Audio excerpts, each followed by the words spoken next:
कई बार लास्ट में बोलना सबसे कष्ट है। और प्रश्न की यदि आपसे पूर्व में वक्ता इतने होनहार हो गई सारी बात बोल दे, मैं भी बैठा बैठा घर से जो तैयार कर क्या करना, देख रहा था कि लक्ष्मी बोल गई, ये गणपति बोल गई। अब बोलेंगे क्या आपने? मैं कल रवाना हो रहा था वहां से, तो परवीन सिंह जी वाले टीवी ने कहा कि सर एक पोस्ट कर दो, आपको थोड़ा ठीक रहे कि आप आ रहे हो। ठीक है, मैंने फेसबुक पे लिखा कि मैं मेरे दूसरे घर बार में जा रहा हूं।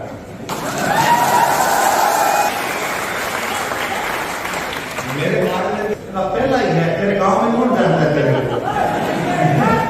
हम बाहर में वाले तो तेरे कम से कम जानते तो हैं। तो ये मुझे हमेशा ही लगता है कि भाई लक्ष्मी जी और गणपति जी आपके खुद के लोग हैं, यहाँ के लोग हैं। आपको धन्यवाद ज्ञापन करता हूँ। ज्यादातर बातें लोगों ने बोल दी, मुझे लगता है मेरे बोलने के लिए सब कुछ बचा नहीं है, फिर भी आप आए हो, मैं भी थोड़ा बोल देता हूँ। गर्मी भयंकर हो रही है, आपकी बरसात नहीं दी? कोई बरसात नहीं दी? बादल करते हैं आपसे। एक राजस्थानी भाषा के बहुत बड़े साहित्यकार हुए हैं, शंकरदास सामोल।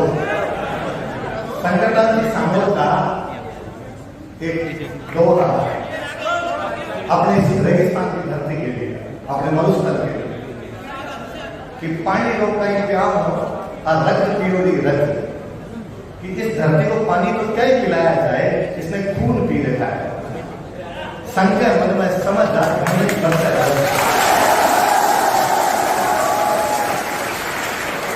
इस धरती को पानी क्या पिलाया जाए, इस धरती ने रक्त किया है, ये समझ के बादल भी शंका रखता है, इसलिए आप तो ऊपर से निकल जाता है और बरसता नहीं है। मुझे लगता है कि यहाँ बरसना अपने आप में बेइज्जती करवाना है। आपकी बरसात नहीं थी तो आप इस बारे में राजी रहा कीजिए कि अपने बारिश इसलिए कम हुई है क्योंकि बादल अपने से डरते हैं। बाड़मेर के साथ मेरा लगाव इसलिए भी कि मेरे साथ खूब सारे लोग बाड़मेर के पढ़े, मेरे रूममेट रहे जयपुर के अंदर, ज्यादातर लोग बाड़मेर से थे। फिर कई बार आपका किसी जगह से या तो पूर्व जन्म का नाता होता है या तो लैंड नहीं होता है। मैंने एक दिन मेरी किसी क्लास में, मैं ऐसे कभी मंच पे नहीं बोला, गणपति और लक्ष्मी नेचुरल इस प्रकार से बोलने वाले लोग हैं, मैंने नहीं बोला ऐसे किसी भी मंच पे कभी खड़े होके। मैं क्लास में नेचुरल बात कर लेता हूँ, मैं वहां बोलने में ज्यादा सहज भी महसूस करता हूँ कि बच्चे मेरे को जानते हैं, मैं उनको जानता हूँ। मुझे लगता है कि बीचों में कुछ भी बोल जाऊंगा, ये कोई गुनाह नहीं मानेंगे। ऐसे मंचों पे थोड़ा सा ध्यान भी रखना पड़ता है, क्या बोलना है क्या नहीं बोलना। मैंने किसी क्लास में यूं कहा कि बाड़मेर साइड के लोग हैं, वो किसी भी नाम पर से बोलते हैं, रत्नी तिलकी।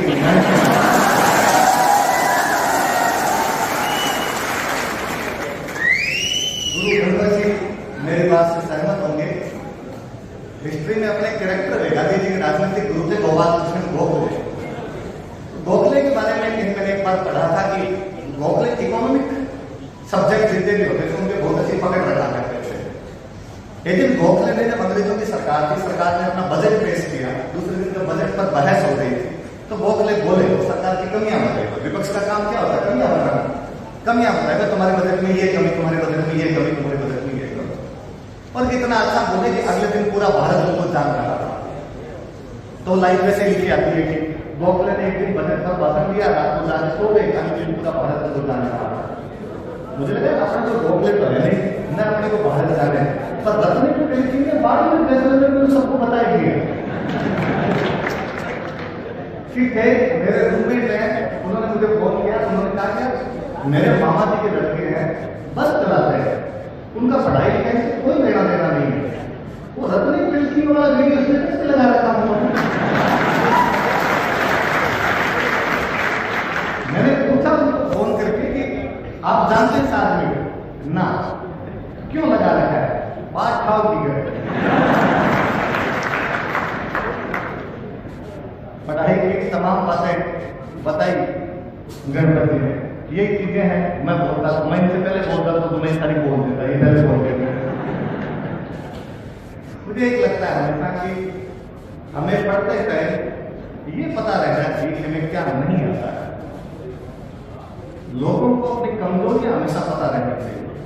सुकरात बहुत बड़े दार्शनिक वे सॉक्रेटिस यूनानी के, उनका डायलॉग कि हाँ मैं बहुत बड़ा ज्ञानी हूं क्योंकमैं जानता हूं कि मैं क्या नहीं जानता, मुझे मेरे अज्ञानी का ज्ञान, हमें तो ज्यादा अज्ञान का ज्ञान नहीं होता कि हमें कौन सी बात पढ़नी है कौन सी नहीं पढ़नी है। मैं अक्सर स्टूडेंट को वहां तक करता हूं कि इस दुनिया में हर आदमी ये जानता है, स्टूडेंट भी यहाँ स्टूडेंट बैठे हैं कि हर स्टूडेंट ये जानता है कि क्या पढ़ना है। बहुत कम स्टूडेंट ये जानते हैं कि क्या नहीं पढ़ना है। हम भूल में लट मारते हैं। हमारी पढ़ाई का जो मार्ग होता है उस मार्ग को हम खुद ही इतना उबड़ खाबड़ इतना कंटीला बना लेते हैं जिसकी हद नहीं। मां सुबह आपके कोचिंग है माइल ने वो मेरे साथी रहे वहां पर, मेरे और उनका बेटा आसपास में था, उनका नाम नहीं है। मैं सुबह उनसे मिलने के लिए गया, मतलब उनकी कोचिंग में टेस्ट चल रहा था, बीच था। 9 बंदों से बात वगैरह करने लग गया। तब वो उनको यही बता रहा था आपका एग्जाम है, थोड़े दिन बाद आप एग्जाम देंगे, सर क्या पढ़ेंगे। मुझे लगता है पिछले 6 महीने में आरबीसी ने जो सवाल पूछे हैं उन पेपर को पढ़ जाना है। क्यों? तो यदि आप पेपर पढ़ेंगे तो आपको लगेगा कि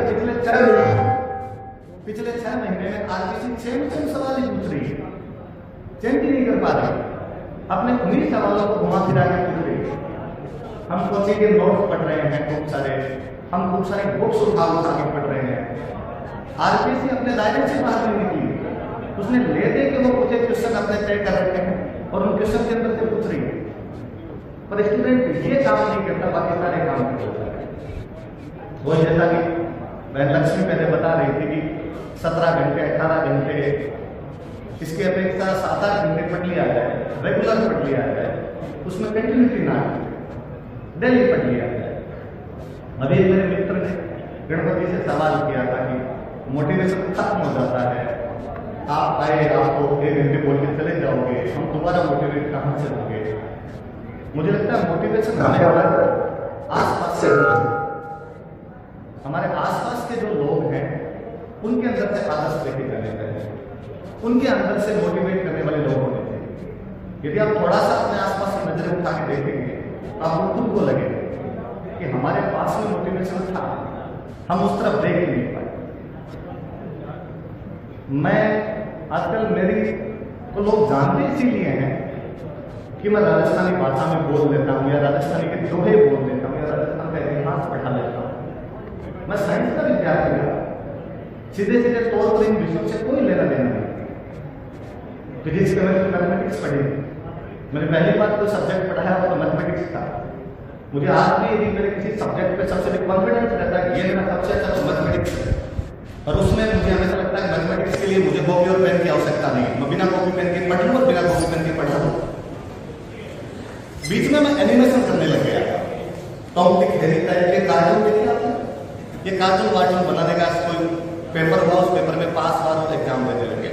2008 की बात है, एक्सीडेंट हुआ मेरा, हाथ पैर दोनों टूटे। घर वालों को बता नहीं सकता, घर वाले डांटेंगे। साथ वाले बहुत अच्छे लोग थे, उन्होंने कहा तुम कमरे में पड़ा रहे, रोटियां तो हम खिलाई देंगे तेरे को। आप जानते ही होंगे सारे, ये हमारे बीच में बैठे हुए हैं महेंद्र सिंह तारा। ये मेरे भैया के साथी थे, मुझे ये छोटे भाई की तरह रखते थे। इनको पता चला कि मेरा ऐसे एक्सीडेंट हो रखा है, हाथ पैर दोनों टूट रखे हैं, तो ये मेरे से मिलने के लिए तो साथ में मेरे लिए किताब लाए। मुझे अपनी लक्ष्मी कुमारी चुंडावत की किताब थी माचल दात। मुझे लगा कि ये तो क्या करता रहता है पढ़ा सारे दिन। मैं पढ़ा रहता हूँ, ये साथ वाले 2 रूममेट है, ये थोड़ी देर तय कर लेते हैं, फिर इसको पढ़ना होता है, ये अपने अंदर वाले रूम में चले जाते हैं, मैं वापस पढ़ा रहता हूँ घर। तो ये बुक पढ़ लिया था जो राजस्थानी भाषा में लिखी हुई है, मुझे तो आती नहीं, तो तू पढ़ा कर नहीं समझ में आए तो कहीं मेरे से पढ़, मेरे से पूछ लेना। वो टर्निंग पॉइंट कि उस दिन के बाद मैं उस जगह पे उस स्थितियों में इतना घुसा, इतना अंदर तक पहुंचा कि बाद में मुझे लगने लगा कि अपने वास्तविक चीज तो ये है, अपने मैथमेटिक्स की तरफ फालतू में माथा मार रहे थे, अपना स्वाभाविक रुझान इधर है। ये महेंद्र भाई हमारे साथ वहां तैयारी किया करते थे, मुझे स्प्रिंग बोर्ड में ले जाने वाले यही थे। ये तैयारी छोड़ के आ गए। मुझे हमेशा आदत से ही लगी, मैं हमेशा चाहता था कि मैं इनकी तरह बोलूं, मैं इनके जैसे कपड़े पहनूं, इनकी तरह चलूं, ये जैसे बातचीत करते हैं वैसे मैं बातचीत करूं। हम इनके बारे में सुनते, अभी ये भैया स्केच बना के लाए, मुझे वापस याद आया कि अपनी दीवारों पर स्केच बना लिया करते थे, सारी दीवारों पर स्केच ही कर लिया करते थे, कविताएं बहुत अच्छी लिख लिया करते थे। 2005 में आपके मिस्टर डेजर्ट थे, थारश्री रहे थे 2005 में, तो हम तो आज भी इनको थारश्री नाम से ही जानते हैं। ये क्रिकेट खेला करते थे, पार्थिव पटेल की और इनकी साथ में क्रिकेट खेली थी। कल मैं जब आ रहा था ट्रेन में तो मुझे स्प्रिंग बोर्ड के पुराने रूममेट मिल गए। अब गादरिया काम है, गादरिया के मुराद भाई आजकल रेलवे में इंजीनियर है, मुराद भाई मिल गए। तो उन्होंने कहा कि यार मुझे पता तो था कि तुम बाड़मेर में कार्यक्रम है उसके अंदर जाओगे, पर कैसे क्या बोलो, कैसे जानते हैं, कैसे जा रहे उस कार्यक्रम में। मैंने वापस कहा कि वो महेंद्र भैया पहले यहाँ स्प्रिंग बोर्ड मेरे सीनियर थे, उन्होंने फोन किया कैसे ऐसे कार्यक्रम है तुम आ जाएगा क्या। उनकी बात टालना मेरे लिए असंभव है, मुझे जाना ही था उसके अंदर। आप नहीं जानते हो महेंद्र भाई, उन्होंने कहा कैसे नहीं जानता, वो लड़की है और क्रिकेट बहुत अच्छी खिलाती है। मैं गुरु आपको बता गया, विश्व इतिहास पढ़ाएंगे आप पुनर्जागरण पढ़ाएंगे, हमने रेनेसां में इनको सब चीजें आया तो रेनेसां में इस बार अगर तो लेना कि महेंद्र सिंह सारा बाढ़ से रेनेसां में नहीं। आपके बाड़मेर का सौभाग्य है कि आदमी यहाँ का है, बाकी लोगों का दुर्भाग्य है कि आदमी अपना दायरा तोड़ के बाड़मेर से बाहर नहीं निकल पा रहा है। इन्होंने अपने आप को बाड़मेर से सीमित कर लिया है। हमें हमेशा मोटिवेशन मिलता है, कहीं बाहर से लेने की आवश्यकता ही नहीं पड़ती। किसी का बहुत अच्छा कोट है, मैं नाम भूल गया, अभी और आता है कि भाई अभी गणपति सर भी कह रहे थे कि हमें ग्रुप स्टडी करनी चाहिए, आपके साथी बहुत अच्छे होने चाहिए। आप दोनों भूमिकाएं निभाइए, आप ऐसे साथी बनिए जो किसी का सहयोग ले सके, आप ऐसे साथी बनिए जो किसी को सहयोग दे सके। और किसी का यह है कि हमें प्रत्येक किसी व्यक्ति के जीवन रूपी बादलों में इंद्रधनुष बन जाना है। हम किसी के क्लाउड के रेनबो बनेंगे तो कोई हमारी क्लाउड का रेनबो बनेगा। आर्थिक समस्याएं, कोई शिक्षा की समस्याएं, ये कुछ भी मायने नहीं रखते। और आप उस धरती से बिलोंग करते हैं, जिस धरती के लोगों ने जितने संघर्ष देखे होंगे उतने तो कहीं रहे नहीं होंगे। आप जानते होंगे, नहीं जानता तो मैं बताऊं। एक बार सोचा कीजिए कि जब राजाओं का राज रहा था तो यार जैसलमेर का जो राजा था वो क्या टैक्स लेता होगा। एक बार लोग कहते हैं कि राजा टैक्स लिया करते हैं, किस बात पर, कि खेती में अभी नहीं हो रही वहां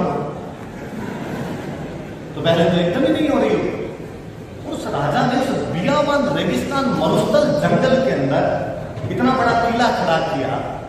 इकोनॉमी के क्या सोच रहे होंगे, कहां से पैसा आता होगा उनके पास में।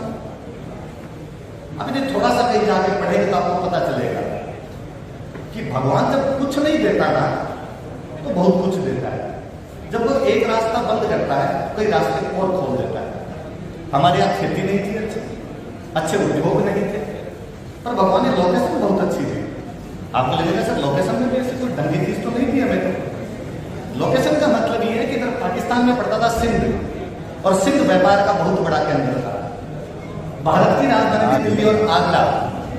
यदि सिंध से दिल्ली और आगरा जाना है तो जैसलमेर बाड़मेर के अंदर से होकर जाना पड़ेगा, इसके अलावा आपके पास कोई इलाज नहीं है। इसलिए जो कोई सिंध का व्यापारी आगरा जाएगा, आगरा का व्यापारी सिंध जाएगा, वो जैसलमेर बाड़मेर वालों को टैक्स लेके जाएगा। सबसे अधिक पारगमन शुल्क कोई लिया करता तो यहाँ के राजा लिया करते, तो अपने यहाँ के लोग व्यापारी थे। आप बिलीव नहीं करेंगे, जेम्स टोड अपने बुक में हरसाणी गांव का उल्लेख करता है।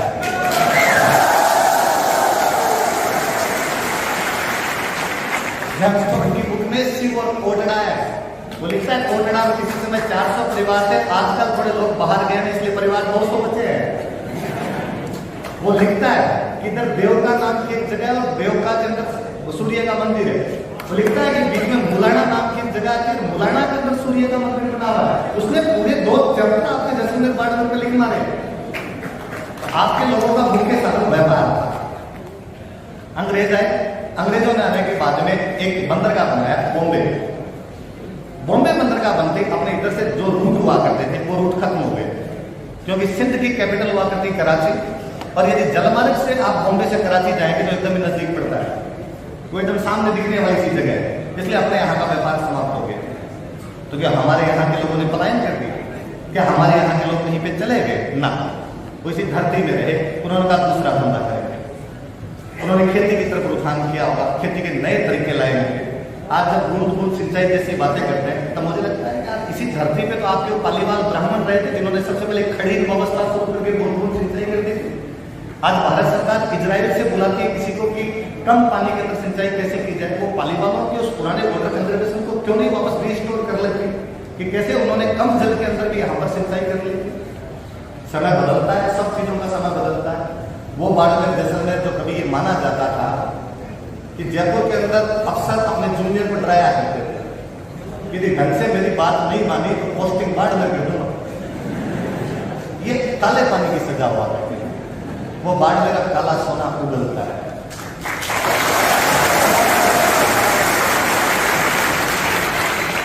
जोधपुर में एक महाराजा हुए थे जसवंत सिंह, काबुल में लंबे टाइम तक पोस्टिंग रही उनकी। दुर्गादास राठौड़ जिनको आप जानते हैं, दुर्गादास राठौड़ के जो राजा थे जसवंत सिंह थे, काबुल में लंबे टाइम तक पोस्टिंग। काबुल में अनार हुआ करते थे।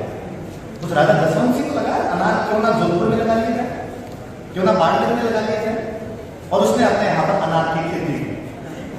अलग ही राजा चेंज हुए, अजीत सिंह राजा बने, उसके बाद का पूरा जीवन जोधपुर के राजा का संघर्ष में निकल गया और अनार वाली खेती आगे नहीं बढ़ पाई। पर हमारे यहाँ के लोगों के कहीं ना कहीं दिमाग में तो था यहाँ पे अनार की खेती हो सकती है। आज जब बालोतरा के आसपास में यदि कोई आदमी आए तो उसका दिमाग खराब हो जाए, उसे लगे कि यार हनुमत जैसलमेर बाड़मेर के बारे में छवि ये है कि मिट्टी के दोहरे होंगे, महिला एक सिर पे 7-8 मटके रख के गली पानी लेने के लिए जाती होगी, बीच में कुआं पर एक टाइप का गिद्ध भी डाल लेती होगी, ऊंट चल रहे होंगे वहां पे, हरियाली नाम की चीज नहीं रही होगी। और वो यदि क्षेत्र के अंदर आके देखे उसे पता चले यार चमन हो रहा है।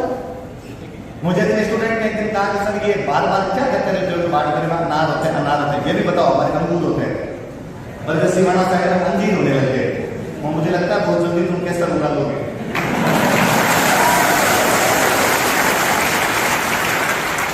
बहुत चीजें बाकी नहीं रही है। पढ़ाई वाले मामले में आपने बाकी लोगों को इतना पीछे छोड़ दिया है कि जयपुर में आपसे लोग डरते हैं।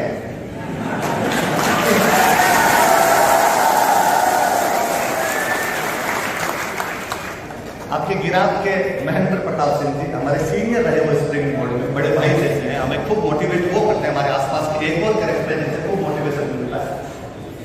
मुझे, मैं इतिहास का विद्यार्थी हूँ, मुझे लगता है कि उनका जो 2008 में 8वीं रैंक से आरएस में सिलेक्शन था वो बाड़मेर के इतिहास का वाटरशेड है, वो बाड़मेर के इतिहास का जल विभाजक है कि वहां से पहले बाड़मेर में पढ़ाई के प्रति रुझान, उसके बाद में पढ़ाई के प्रति रुझान एक अलग ही। सैकड़ों की तादाद के अंदर आसपास के कोचिंग के आसपास के जो रूम होते हैं उनके अंदर बाड़मेर दिखता है। आजकल तो मुझे बच्चे हंसते रहते हैं कि सर एक तो ये आपने और फेमस कर दिया। आजकल ये जो हमारे पीजी वाले होते हैं जो है तो लोकल जयपुर का, लेकिन वो भी हमसे पूछता है कि रोटी है लेस हो बेल लेस हो।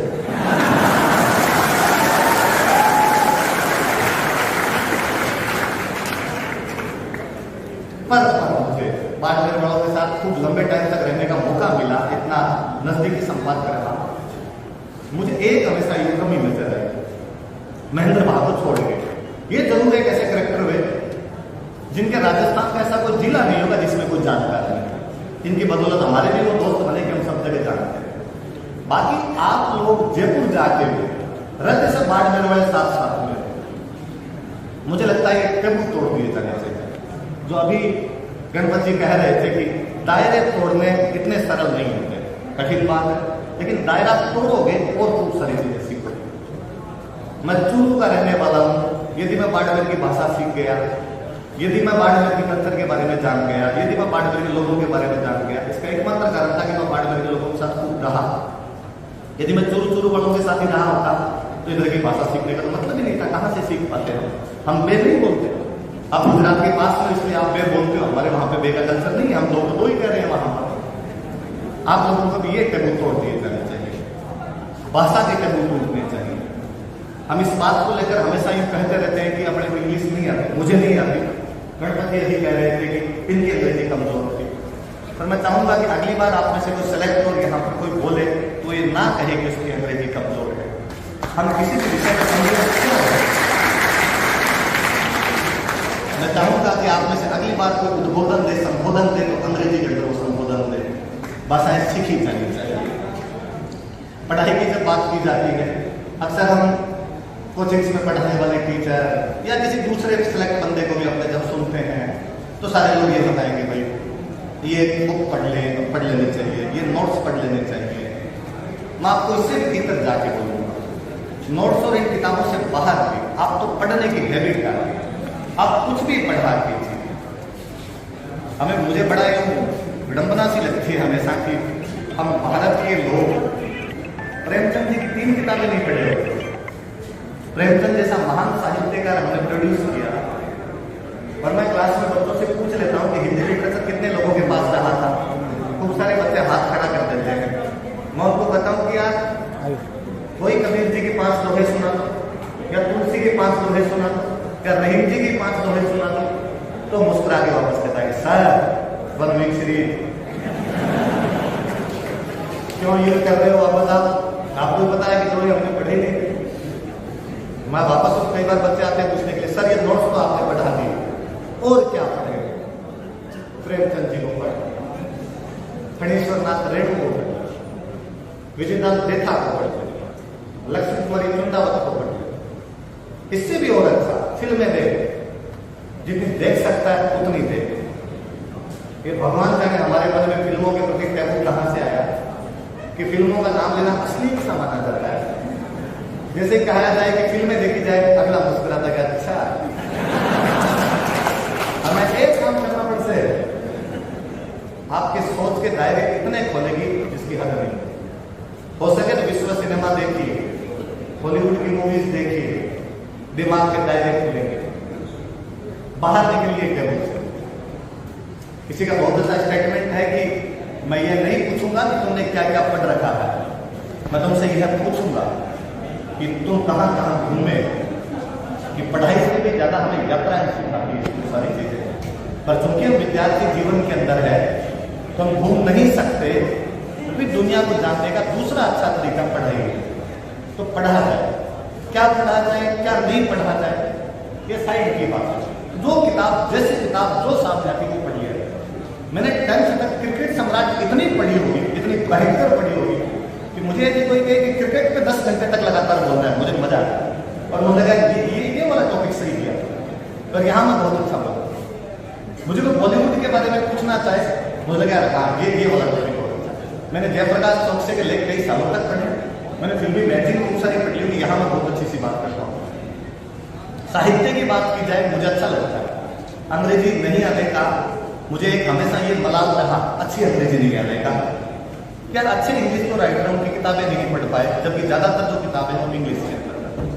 मैं 2018 में रसिया था साथ में। हम हमारे गाइड से रसिया में कहीं भी पूछते ये जो चौराहे में मूर्ति लगी हुई किसकी है, वो हमें कहता है कि दोस्तोवस्की है। ये कौन है आगे जो तुम्हारे? उसने कहा मैक्सिम गोर्की। ये जो आगे ये कौन है? उसने कहा लियो टॉल्स्टॉय है। ये सारे कौन है? तो हमारे रशिया के साहित्यकार। आगे किसी ने देखा इसके हाथ में बंदूक है, ये तो पक्का ही साहित्यकार नहीं हो। सेकंड वर्ल्ड वॉर का जनरल था। ये वाला जो फौजी ड्रेस में है, उसने कहा नेपोलियन के साथ में जब जाके जंग हुई थी उस जंग के अंदर लड़ने वाले लोग थे। वहां एक भी नेता की तस्वीर नहीं थी। उन लोगों ने अपने आदर्श फौजियों को बना रखे।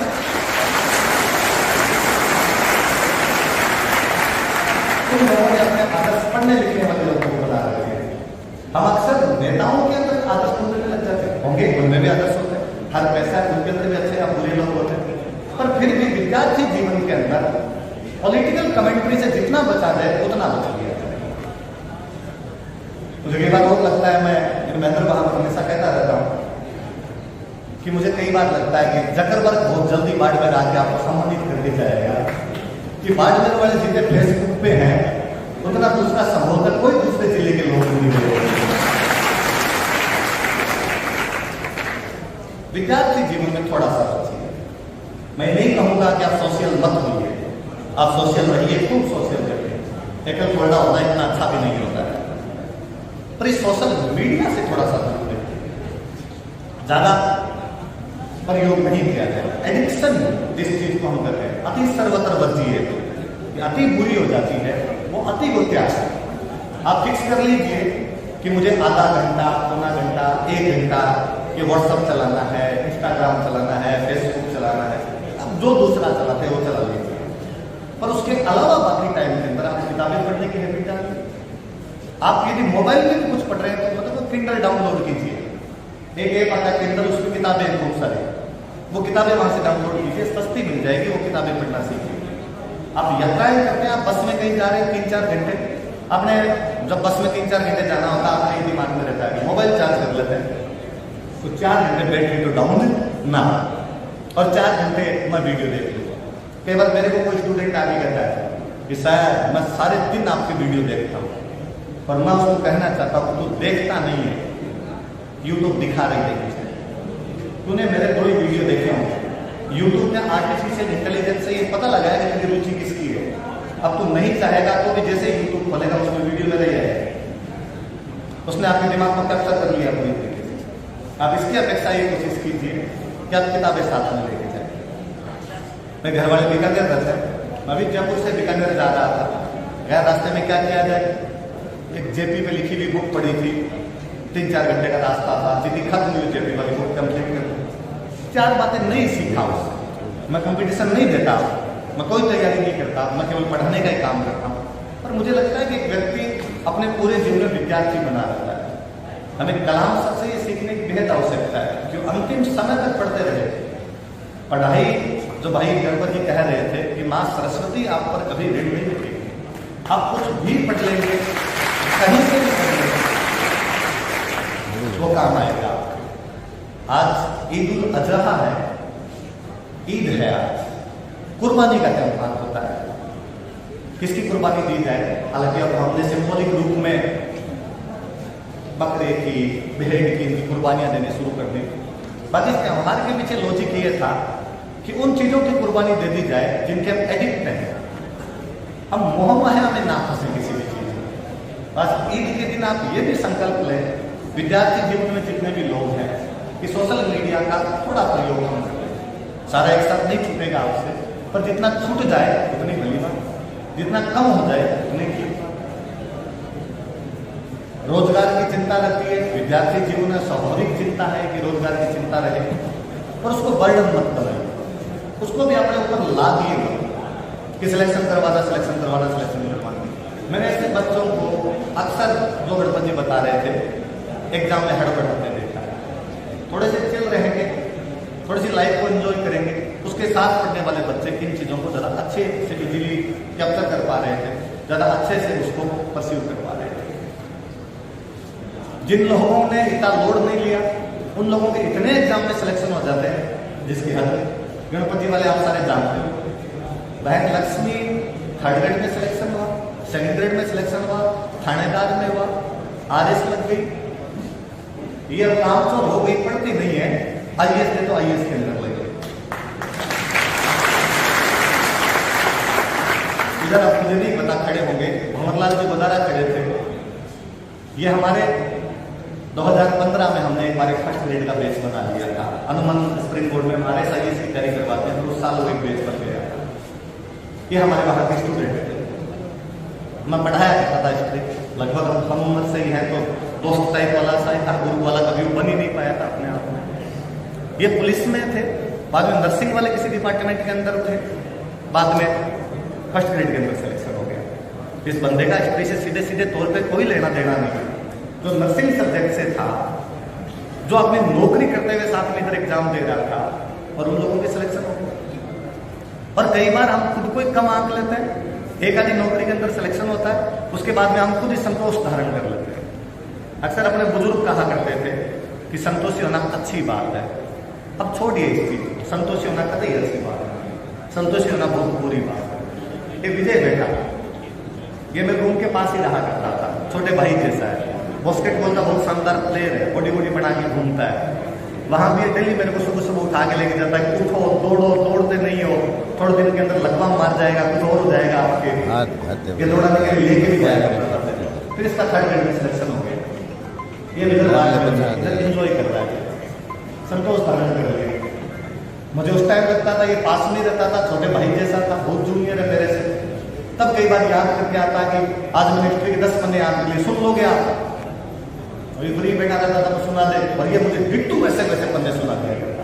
और मुझे हमेशा लगता है यार ये टावर को माफी जाएगा, और टावर को नहीं संतोष धारण करके बैठा और इसको लगा यहाँ पार्ट में मार्ट साहब लगे हुए हैं, 4 टावर आके मार्ट साहब कर लेते हैं, घर वाले राजी है, और अपने को बाद में जिंदगी में इसके अलावा तो क्या ही चाहिए होता है। आप 3 टर्म को भी तोड़िए, अब बाहर निकलेंगे सितारों से आगे, जहाँ और खूब सारी चीजें पढ़ेंगे, फिल्में देखेंगे, लोगों से मिलेंगे, यात्राएं करेंगे, बाहर जाएंगे, इतनी चीजें सीखेंगे कि जिंदगी के अंदर हर जगह काम आएंगे। केवल सीधी वाली पढ़ाई आपको नौकरियां दिला देगी, वो अच्छा नागरिक नहीं बना पाती। वरना जब आप खूब सारी चीजें पढ़ते हैं, खूब सारे लोगों से मिलते हैं, खूब सारी यात्राएं करते हैं, आपका व्यक्तित्व विकास है। ये जो आप कह रहे थे कि कितने साल लग जाते हैं, 5 साल लगे, 6 साल लगे, आप यूँ मानिए कि आपके व्यक्तित्व में निवेश है। मेरा हमेशा मानना रहा कि हर बंदे को भले ही उसको नौकरी करनी हो या ना करनी हो, उसे एक बार कंपटीशन की तैयारी जरूर कर लेनी चाहिए। मेरे से छोटे वाले भाई ने बहुत जल्दी हाथ खड़े किए, उसने कहा नहीं देना एग्जाम मुझे। मैंने कहा कोई बात नहीं, एग्जाम मत दे, तो कोचिंग कर, पढ़ 1.5-2 साल पढ़, मत देना एग्जाम। मनुष्य बनने की प्रक्रिया का अहम पड़ाव है। जब आप सेलेक्ट हो जाएंगे, जब आप नौकरी करने लग जाएंगे, जिंदगी में ज़्यादा अच्छी जगह पे होंगे, तब आपको लगेगा कि वो जो जीवन जिया था वो सबसे अच्छा था। कई बार मंजिल में उतना मजा नहीं आता जितना सफर में लगता है। ये सफर है, इस सफर के दौरान ज़्यादा इंटरेस्टिंग माहौल रहना चाहिए, इंजॉय करते हुए पढ़ा जाना चाहिए। आप बर्डन लेके पढ़ेंगे तो भी वो सफर कभी इतना अच्छा नहीं लगेगा, और सिलेक्शन में कहीं ना कहीं आपको रोकेगा। इस बर्डन को यदि आप दूर करेंगे, इसी वे के अंदर लेके पढ़ेंगे, तो जिंदगी आपके लिए ज़्यादा सुकूनदायक, ज़्यादा अच्छी होगी। एक बात अक्सर मेरे से वहाँ बच्चे खूब सारे पूछते रहते हैं कि सब्जेक्ट हम पढ़ाते हैं, मैं हिस्ट्री पढ़ा लेता हूँ, कोई सर ज्योग्राफी पढ़ा लेते हैं, आगे कोई इकोनॉमी पढ़ा लेते हैं, बच्चे उनको पढ़ के पास हो जाते हैं। अक्सर बच्चे आगे पूछते हैं सर करंट जीके जो है कब से पढ़े? आज से पढ़े सर? एग्जाम तो मेरे को देना 2024 में, मैं अभी सब छोटा ही है, तो 2023 वाली वैकेंसी दे पाऊंगा, 2024 वाली दे पाऊंगा, तो तब तक तो करंट जीके बचेगा ही सर, उस टाइम वाला पढ़ लो। मुझे वापस लगता है कि करंट जीके पढ़ना सब्जेक्ट नहीं है, वो आपका व्यक्तित्व विकास है। यदि विद्यार्थी जीवन में किसी आदमी को अपने आसपास की घटनाओं की जानकारी नहीं है, कि अपराध है। यदि कोई विद्यार्थी जीवन के अंदर नहीं जानता कि शिंजो आबे कौन है, इसका मतलब अपने साथ में पूरा संबंध है। आप डेली हैबिट डालिए कि आप करंट डेली पढ़िए। ये पता नहीं हमने क्यों छोड़ दिया, आपकी इस साइड के अंदर भी रहा होगा, हमारी उस साइड में मेरी परवरिश गंगानगर वाले उस बेल्ट के अंदर तो भी मेरे पापा वहाँ टीचर रहे हैं, नहरी एरिया में। मैं वहाँ देखा करता था कि 8:45 बजे बीबीसी वाली खबरें आया है, 8:45 रेडियो पे बीबीसी की खबरें आया है, और सारा का सारा गांव 8:45 का हर घर के अंदर रेडियो बजता था, और वो लोग बीबीसी वाली खबरें सुना करते थे। पुराने बुजुर्गों के अंदर ये सपने था कि उनको एग्जाम नहीं देना था, वो अनपढ़ लोग थे, परंतु डे टू डे की लाइफ के बारे में जानना, देश दुनिया में क्या चल रहा है उसके बारे में जानना उनकी हॉबी थी।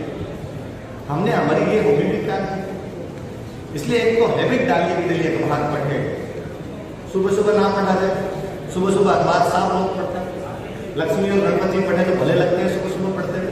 आप रात को पढ़ा कीजिए, रात को सोने से पहले पढ़ा कीजिए, क्योंकि दिन में अखबार देख लेंगे तो पूरे दिन अखबार की घटनाएं आपके दिमाग में चलेगी। मैं इसलिए सोशल मीडिया का मना कर रहा हूँ। आपको लगता है कि सर हमने 15 मिनट फेसबुक देखी थी, 15 मिनट तक फेसबुक पे आपने जो कुछ देखा अगले 2 घंटे बर्बाद कर देगा।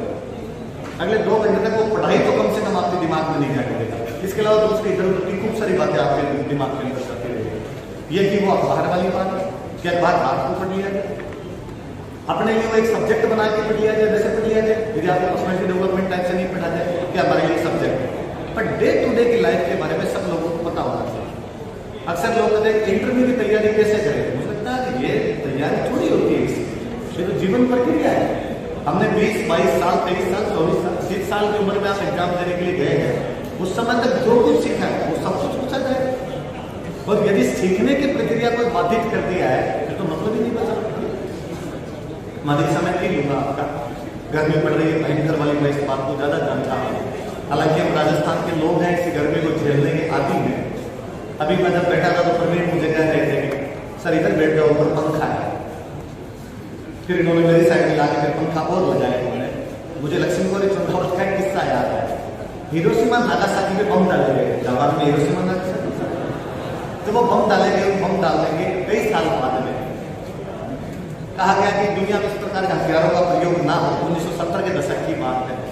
जापान में कार्यक्रम किया गया उनकी याद में, उन परमाणु जो बम डाले गए जिनसे लोग मरे, उनकी याद में कार्यक्रम किया गया ताकि दुनिया को ये सावचेत किया जा सके इस प्रकार के कार्यक्रम ना हो। भारत से जिस महिला को भेजा गया वो लक्ष्मी कुमारी चुंडावत थी। उस समय पॉलिटिशियन हुआ करते थे, अपने राजस्थान प्रदेश कांग्रेस के अध्यक्ष रहे थे, राज्यसभा के सदस्य थे, अपने विधायक रहे थे कुछ समय तक। उनका मैं किस्सा बता रहा था। उन्होंने कहा कि जापान में जिस जगह पर मीटिंग हो रही थी उस जगह पे बहुत गर्मी थी, और गर्मी भी वो ह्यूमिडिटी वाली जो गर्मी थी उस प्रकार की सी वहां पर गर्मी थी, इसलिए सबके पसीने चो रहे थे। मैं भी बहुत गर्मी के अंदर ही थी, पर मैं चुपचाप बैठी थी, क्या किया जा सकता था, वातावरण ही ऐसा। मेरे पास में इंग्लैंड की एक महिला बैठी थी और उस महिला ने बेचारे बार बार अपने पास एक स्प्रे था और स्प्रे को छिड़क रही थी। सर गर्मी कम करने का कोई स्प्रे अंग्रेजों के पास रहा होगा जिसको छिड़क रहे थे। ठंडे प्रदेश के लोग को गर्मी ज्यादा ही लगती है उनको। उसने अचानक लक्ष्मी कुमारी चुंडावत की तरफ देखा, उसको लगा कि ये महिला साड़ी में धोतमोट होके बैठी है, तो इसको तो भयंकर गर्मी लगती है, क्योंकि मैंने तो बहुत कम कपड़े पहन रखे तो भी गर्मी लग रही है, ये तो मर जाएगी थोड़ी देर के अंदर। और उसने लक्ष्मी कुमारी चुंडावत की तरफ वो स्प्रे किया कि बाहर भी छिड़क ले थोड़ा सा, तो थोड़ी गर्मी तो कम लगेगी। लक्ष्मी कुमारी चुंडावत कहते हैं मैंने उसे मना किया, लेकिन फिर मैंने मन ही मन सोचा कि मैं किसी से भी मर सकती हूँ, गर्मी से तो नहीं मरूंगी।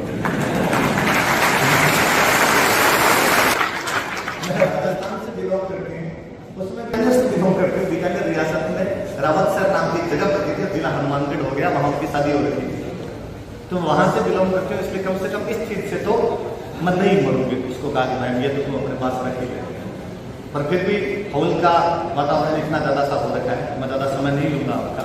फिर मैं मेरी उसी बात पर होता हूँ, इजी रहिए जिंदगी, लाइफ जिए, वो ढंग से लाइफ जी जाए, काम आएगी, निवेश किया हुआ कहीं ना कहीं काम आएगा।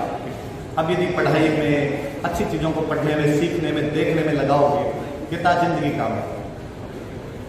महेंद्र प्रताप सिंह जी का जब सिलेक्शन हुआ था, वो हमें क्लास में मोटिवेट करने के लिए आया था, तब वो अक्सर हमें कहा करते थे, किसी एक शायर की लाइनें सुनाया करते, मुझे शायरों के नाम तो याद नहीं रहे, कि धूप में निकलो घटाओं में नहा कर देखो, ये जिंदगी क्या है, किताबें हटा कर देखो।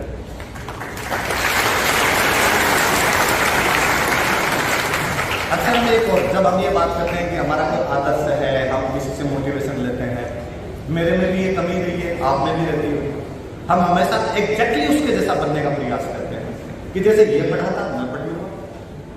हम किसी भी टॉपर जो होते हैं उनसे पूछते हैं आप कैसे पढ़े थे, वो बताता है मैं इतने घंटे पढ़ा, इतने बजे उठता था, इतने बजे सोता था। हम चाहते हैं कि हम भी वैसा बने। भगवान ने सब लोगों के रूप भी एक जैसे नहीं बनाए, 500 अंगुलियां एक जैसी नहीं बनाई, तो व्यवहार वो होते जो बहुत अच्छे थे, उनमें एक आपके बीच में रश्मि आवाज इतनी प्यारी है जिसकी रश्मि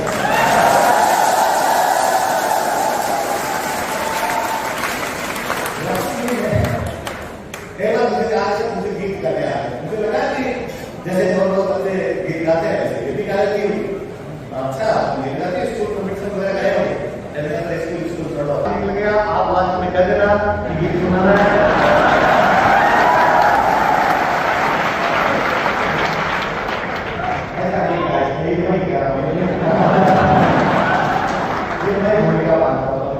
बहुत अच्छे मैं डेली क्या घंटा पढ़े लेता हूँ, उसमें मेरी 8 घंटे पढ़े होती, 2 घंटे मेरे ये विश्वास रखते हैं कि मैं बाद में गणपत सिंह जी के क्या चीज ड्रेस ले जाऊंगा उसके लिए, और मुझे पता है कि क्या है उनको कि माता जी के लिए और उनकी मैडम के लिए मुझे पता नहीं है क्या ड्रेस वो पसंद करेंगे या नहीं करेंगे। तो मेरा थोड़ा विचार करता रहता है की बातें उनके बारे में बहुत ज़्यादा ये बात थोड़ा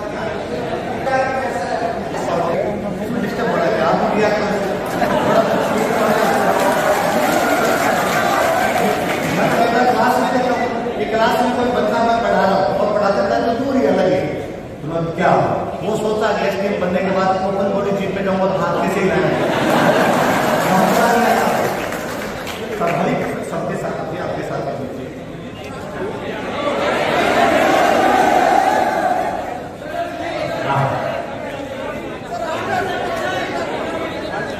नहीं जाता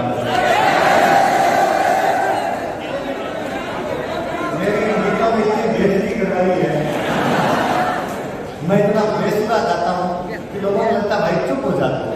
और मेरे जो गीत वाले वीडियो के नीचे कमेंट कर लेना, लोगों की गाड़ियाँ भी कांपते हैं, प्लीज थोड़ा सा बेइज्जती से बचा लिया जाए। लक्ष्मी का देगी मेरी तरफ से अगली बात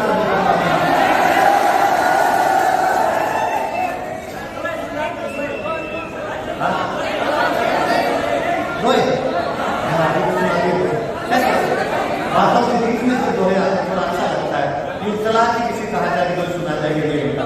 मेरे को तो जब नरेंद्र महाजन इन्होंने कहा था कि तुझे आज मोटिवेशन देना है, तो मुझे ये भी बड़ा अजीब लगा था कि ऐसे सीधे सीधे मोटिवेशन कैसे दिया जाता है।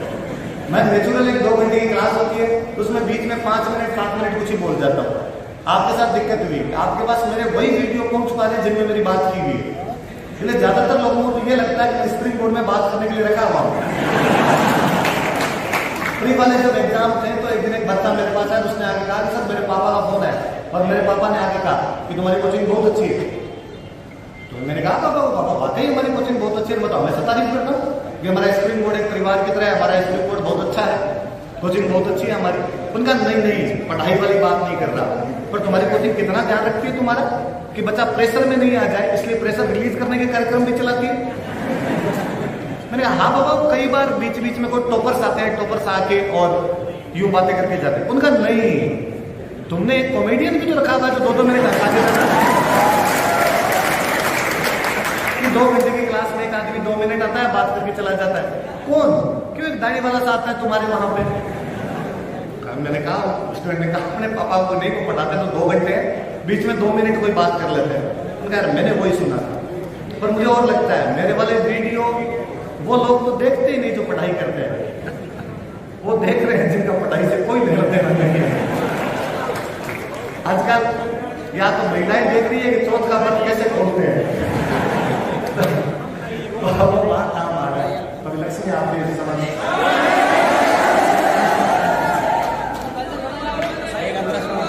गजल है,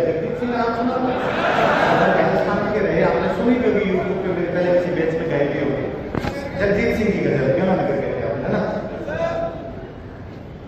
तो एक है कोई जो किसी को बुला रही है कि मिलने के लिए आ जाए। बंदा अपने दोस्तों के बीच बैठा हुआ है, तो कह रही भाई दोस्त यहीं रहना तेरे साथ में, तुम मेरे से मिलने क्यों नहीं आते? कोठे तेरा महिला, कोठा समझ लो, घर कमरा, कोठे तेरा महिया मिलना ते मिलया के निता खसमन खा महिया, मिलना ते मिलया के निता खसमन खा महिया। वो वापस कहता है कि लेना है मित्रा तो, कि मुझे भी ज्यादा हल्के लगते नहीं है मेरे फ्रेंड, मुझे तेरे से मिलना तो है, कि लेना है मित्रा तो मिलते आ जावा डर लगता है छितना तो। मतलब जूते, जूते का डर लगता है तो कूट देगा तुम्हारे घर वाला तुम्हें पकड़ के। इथे प्यार दी पुछ कोई ना, इथे प्यार दी पुछ कोई ना, तेरे नाले नहीं बोलना, तेरे मुंह ते मुछ कोई ना, बोलना तेरे मुंह ते मुझे कोई ना। वो लड़का वापस जवाब देता है कि मजा प्यार दा चख लांगे, मजा प्यार दा चख लांगे, जे तेरा हुक्म होवे असी दाई भी रख लांगे।